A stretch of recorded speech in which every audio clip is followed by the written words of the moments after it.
प्रत्येक माह कृष्ण पक्ष की अंतिम तिथि पर अमावस्या आती है, जिस दिन चंद्रदेव की उपासना करने और पितरों के लिए दान पुण्य करने का विशेष महत्व होता है। अमावस्या के दिन पितरों का तर्पण और पिंड दान किया जाता है। इस दिन तर्पण और पिंड दान करने से पितरों की आत्मा को शांति प्राप्त होती है, जिसे पितृ प्रसन्न होते हैं और आशीर्वाद प्रदान करते हैं। पूरे वर्ष भर में 12 अमावस्या पड़ती है। हर एक अमावस्या का अपना एक अलग महत्व होता है। वैशाख माह में पड़ने वाली अमावस्या को वैशाख अमावस्या कहते हैं। धार्मिक मान्यताओं के अनुसार इसी महीने से त्रेता युग की शुरुआत हुई थी, इसलिए वैशाख अमावस्या का महत्व और भी बढ़ जाता है। अमावस्या के दिन पावन नदियों में स्नान और दान करने की परंपरा भी सदियों से चली आ रही है।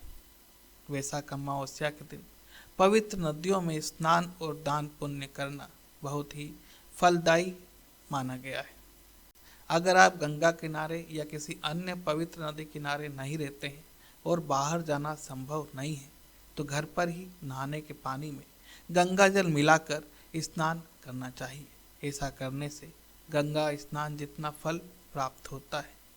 तो इस वैशाख अमावस्या पर आप क्या करने जा रहे हैं, कमेंट में ज़रूर बताइएगा।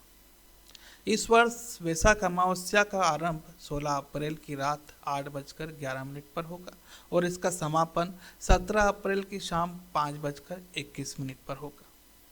उदय तिथि के अनुसार इस वर्ष वैशाख अमावस्या 17 अप्रैल को मनाई जा रही है।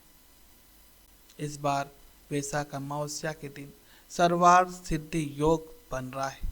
ज्योतिष शास्त्र में इस योग को बहुत ही शुभ और लाभदायक माना गया है।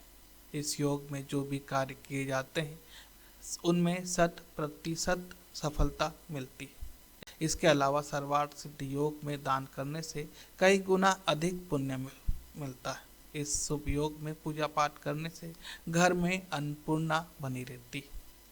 सर्वार्थ सिद्धि योग वैशाख अमावस्या पर पूरे दिन रहेगी। वहीं इस दिन अमृत सिद्धि योग भी रहेगा। अमृत सिद्धि योग सुबह 6:29 से दोपहर 12:02 तक रहेगा। अब स्नान दान का मुहूर्त जान लेते हैं। वैशाख अमावस्या के दिन स्नान दान के लिए सुबह 5:54 से सुबह 10:44 तक का समय सबसे उत्तम है, सर्वोत्तम है। अमावस्या के दिन स्नान दान ब्रह्म मुहूर्त में करना सबसे शुभ माना गया है एवं अभिजीत मुहूर्त 12:13 से 1:03 तक रहेगा। इस मुहूर्त में भी स्नान दान करके खूब पुण्य कमाया जा सकता है। वैशाख अमावस्या की शाम के समय यानी 17 अप्रैल को घर की दक्षिण दिशा में सरसों या तिल के तेल का दीपक जलाएं। माना जाता है कि यह दिशा यमराज की होती है। इस दिशा में दीपक को जलाने से पितरों की आत्मा को शांति मिलती है और उनका आशीर्वाद सदा परिवार पर बना रहता है। आपके घर से बीमारी दूर होती है और आरोग्यता प्रवेश करती है। आप सभी को वैशाख अमावस्या पर श्री हरि का पुण्य आशीर्वाद मिले, यही मेरी प्रार्थना है। धन्यवाद।